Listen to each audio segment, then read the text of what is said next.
Pemirsa, intens investigasi. Mengejutkan. Di tengah sengkarut perebutan hak asuh anak-anaknya, sosok Ruben Onsu tiba-tiba saja kembali jadi sorotan.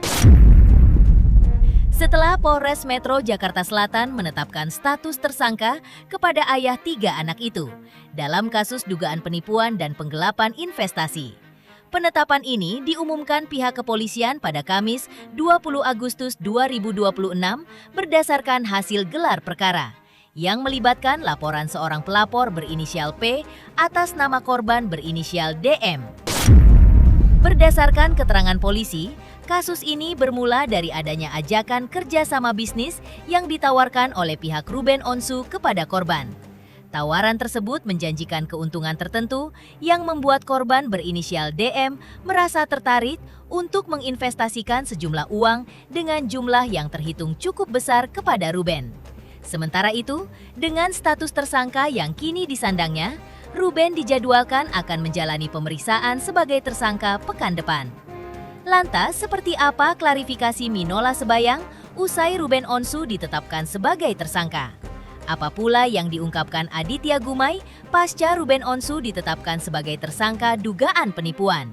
Lalu, seperti apa pula penjelasan polisi terkait kasus hukum yang kini menjerat Ruben Onsu sebagai tersangka?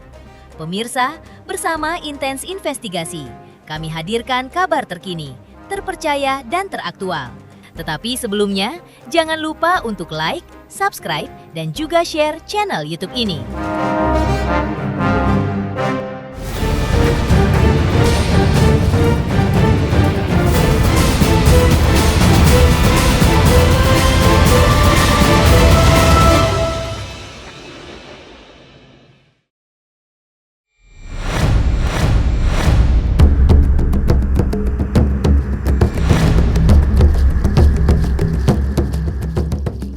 Presenter Ruben Onsu melalui kuasa hukumnya Minola Sebayang merespon status tersangkanya dalam dugaan penipuan di Polres Metro Jakarta Selatan. Ya, Minola menegaskan kesiapan Ruben untuk mengikuti proses hukum meski mengaku sempat syok. Ruben pun meyakini jika kasus ini berakar dari miskomunikasi dengan pihak pelapor dan berjanji bertanggung jawab. Inilah pernyataan resmi Ruben Onsu yang disampaikan oleh Minola Sebayang. Saya lawyernya Ruben untuk masalah hak asuh anak, ya. Dan terkait dengan masalah yang kemarin itu ramai dibicarakan banyak orang ya di media sosial juga itu ramai tentang adanya pemberitahuan ya, pengumuman dari pihak Polres Jakarta Selatan gitu ya. Meskipun saya tidak mengerti ya kenapa harus ada pengumuman gitu ya, kenapa kok publik harus tahu tentang hal itu, sementara bukankah yang lebih penting tahu adalah orang yang bersangkutan ya. Tapi oke lah, terlepas dari itu saya juga masih belum dapat komunikasi dari kemarin sore ketika teman-teman media menghubungi saya terkait dengan masalah berita penetapan tersangka itu, dan baru berkomunikasi pagi tadi dengan Ruben. Diceritakan tentu dia kaget ya, shock dengan pemberitaan itu. Namun dia paham bahwa memang ada satu proses yang memang harus dia jalani, karena pada dasarnya Ruben kan adalah orang yang bertanggung jawab dan lari dari tanggung jawabnya. Untuk sementara ini saya masih diminta untuk tetap fokus dalam perjuangan untuk mendapatkan hak asuh anak, dan untuk perkara yang sekarang ini rame tentang status tersangka itu, dia mengatakan masih ingin menyelesaikan masalah itu secara pribadi ya, tanpa melibatkan abang sebagai kuasa hukumnya untuk sementara ini, karena dia ada keyakinan ini semuanya hanya miskomunikasi ya dengan pihak yang melapor itu, karena komunikasi mereka cukup baik ya selama ini. Lebih lanjut, Minola meluruskan bahwa kasus ini sebenarnya berakar dari miskomunikasi terkait pinjaman uang pada tahun 2025 saat Ruben sedang membutuhkan dana. Pinjaman tersebut kemudian berkembang menjadi usulan kerjasama bisnis antara kedua belah pihak. Menurut Minola, Ruben sempat menjalankan 2 kegiatan terkait pekerjaan tersebut sebelum akhirnya memutuskan untuk menyudahi kerjasama. Konflik memuncak ketika pihak korban tiba-tiba meminta seluruh beban kewajiban utang dikembalikan sekaligus secara tunai. Ruben meyakini masalah ini bisa diselesaikan karena murni persoalan komunikasi bisnis yang terputus. Ruben bercerita masalah itu berawal dari Ruben butuh uang, ya, butuh uang, dia butuh pinjaman, maka dia pinjam uang. Jadi awalnya itu adalah pinjaman, namun ada usulan atau ide bagaimana kalau misalnya kemudian juga ada kerjasama dalam kegiatan atau pekerjaan yang dilakukan oleh pihak yang memberikan pinjaman ini, dan nanti bisa diperhitungkan berapa kewajiban Ruben dan berapa haknya Ruben jika kerjasama itu berjalan.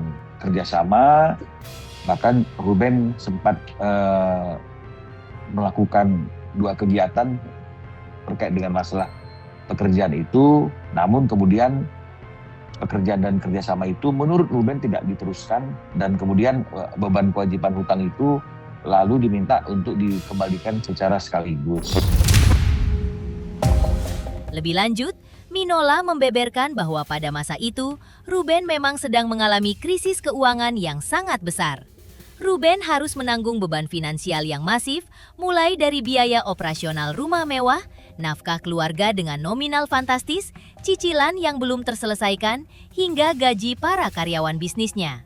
Situasi tersebut semakin diperparah karena di saat bersamaan, Ruben menjadi korban kecurangan atau ditipu oleh orang yang sangat ia percayai, hingga menderita kerugian yang ditaksir mencapai 100 miliar.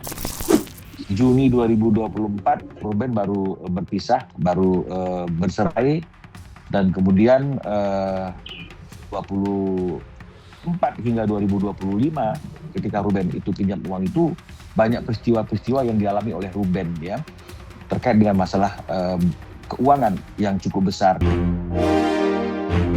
biaya-biaya untuk rumah, ya, Ruben bilang seperti itu.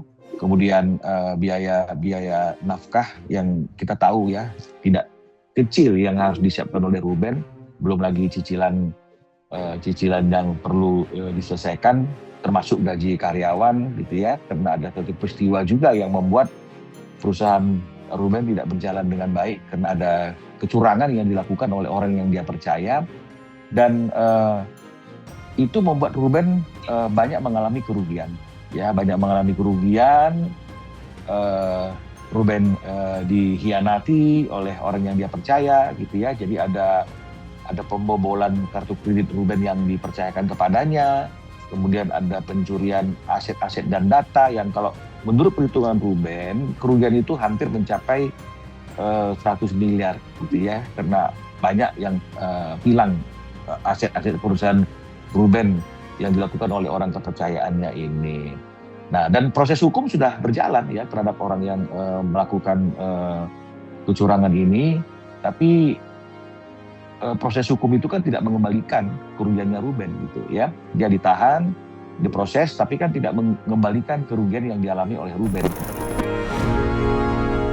Minola Sebayang juga menegaskan keyakinannya jika Ruben mampu menyelesaikan dan menanggung seluruh beban permasalahan ini sendirian, tanpa melemparkan tanggung jawab kepada orang lain. Lebih lanjut, Ruben juga meminta doa serta dukungan dari masyarakat agar proses hukum dan ujian hidup yang kini sedang dialaminya bisa segera selesai dengan baik. Uang yang dikatakan ada tipu gelap itu kan hanya sekitar 3,5 miliar dan lebih kurang seperti itu, dan Ruben yakin sebenarnya dia mampu untuk menyelesaikan itu, tapi karena 2 peristiwa yang beruntun ini yang memecahkan konsentrasinya dia, terutama yang masalah perusahaan ini yang menimbulkan lubang yang besar yang harus ditutupi, ini yang mungkin membuat dia jadi agak sedikit mengalami gangguan dan kesulitan, ya. Itu yang disampaikan oleh Ruben. Tapi meskipun demikian, dia tetap ingin menanggung semua hal itu sendiri. Dia hanya ingin kesedihan itu biarlah dia yang rasakan. dia ingin semua hal-hal yang baik itu dia bisa berikan kepada semua orang, dan itulah Ruben. Mohon doa ya dan dukungan, mudah-mudahan dimudahkan jalannya dalam waktu yang secepat mungkin. Masalah ini bisa diselesaikan ya, karena ini hanya masalah komunikasi, karena berawal dari suatu hutang piutang dan kerjasama. Hubungan juga cukup baik komunikasinya, mudah-mudahan ini bisa diselesaikan dalam waktu yang cepat, sehingga Ruben juga masih belum meminta bantuan abang dan tetap ingin abang fokus di masalah hak asuh anak. Tapi inilah yang membuat Ruben sedih ya, karena dia punya aset gitu loh, tapi asetnya ini tidak bisa sesuka hati dan leluasa dia gunakan untuk menutupi lubang-lubang besar yang semua juga digunakan sebenarnya untuk kepentingan banyak pihak. Menepikan klarifikasi Minola Sebayang, usai Ruben Onsu ditetapkan sebagai tersangka. Lantas, apa pula yang diungkapkan Aditya Gumai pasca Ruben Onsu ditetapkan sebagai tersangka dugaan penipuan? Pemirsa Intens Investigasi, jangan lupa saksikan terus Intens Investigasi. Dan pastikan jangan lupa untuk like, subscribe, share, dan juga komen. Tim redaksi Intens Investigasi juga mengucapkan banyak terima kasih kepada semua subscribers. Hingga kanal Intens Investigasi kini sudah jelang 4 juta subscribers.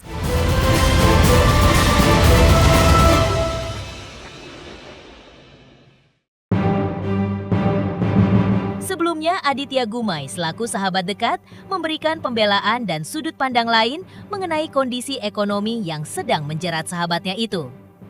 Aditya meyakini bahwa jika benar Ruben melakukan hal yang seperti dituduhkan, maka dapat dipastikan jika uang tersebut sama sekali tidak digunakan Ruben untuk memperkaya diri sendiri atau memenuhi kepuasan pribadinya.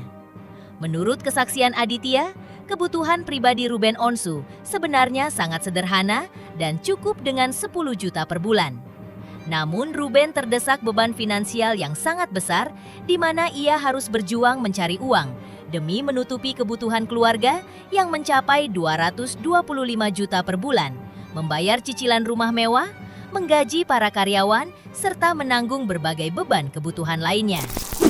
Kalau saya sih melihatnya begini ya, seperti saya juga pernah sampaikan, kalaupun ada pinjaman Ruben dengan berbagai pihak, yang tadi seperti disampaikan berbuntut adanya satu entah itu laporan dan lain sebagainya, saya sangat yakin uang yang digunakan Ruben bukan untuk dirinya sendiri. Dia cukup kok 10 juta sebulan. Itu untuk menutupi seluruh kebutuhan keluarganya.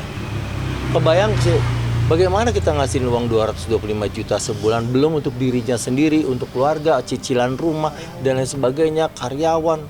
Jadi kalau dia akhirnya meminjam ke sana kemari, lagi-lagi itu bukan untuk dirinya sendiri. Benar-benar dia jadi martir, mengorbankan dirinya untuk banyak orang.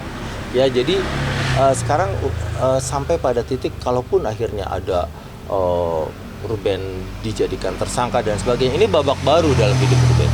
Kita juga nggak tahu bagaimana Ruben mengatasinya ya, tapi yang pasti untuk urusannya dengan hak pengasuhan anak, Ruben sudah sampai titik pada saat ini adalah dia pasrah.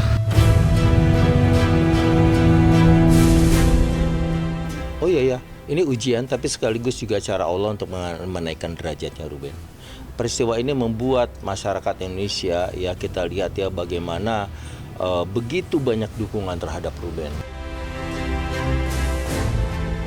Lebih lanjut, Aditya Gumai menegaskan, jika sejatinya Ruben Onsu memiliki banyak aset melimpah yang nilainya sangat cukup untuk melunasi seluruh pinjamannya.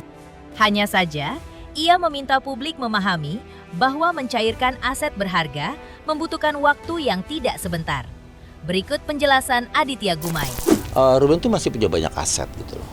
Kalaupun dia punya pinjaman itu semua pasti bisa ditutupi dengan asetnya. Tapi kan menjual aset tidak semudah kayak jual pisang goreng gitu loh. Ya, jadi dia memang perlu waktu. Dan lagi-lagi saya sebagai orang yang cukup dekat dengan Ruben tahu betul, kalaupun memang Ruben punya pinjaman-pinjaman bukan untuk dirinya sendiri, ya, bertahun-tahun dia harus menanggung begitu banyak biaya yang harus dikeluarkan, pembangunan rumahnya, cicilannya, dan itu juga untuk memenuhi apa yang diminta oleh yang katanya permintaan anaknya lah dan lain sebagainya. Dan kemudian juga biaya-biaya hidup anaknya yang besar banget gitu. Jadi ya itu tadi, Ruben berdiri paling depan untuk menjadi orang yang membahagiakan banyak. Ruben butuh space, butuh waktu, dan perlu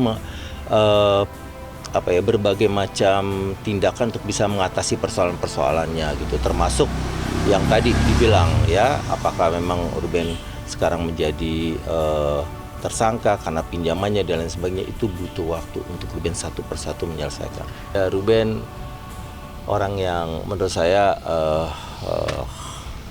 luar biasa sih. Dari apa yang diungkapkan Aditya Gumai, pasca Ruben Onsu ditetapkan sebagai tersangka kasus dugaan penipuan. Lalu, seperti apa pula penjelasan polisi terkait kasus hukum yang kini menjerat Ruben Onsu sebagai tersangka? Pemirsa, Intens Investigasi. Jangan lupa saksikan terus Intens Investigasi.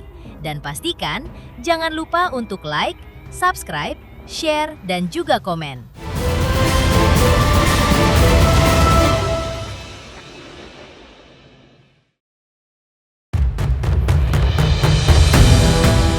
Seperti diketahui, Polres Metro Jakarta Selatan resmi menetapkan presenter Ruben Onsu sebagai tersangka terkait kasus dugaan penipuan dan penggelapan dana investasi.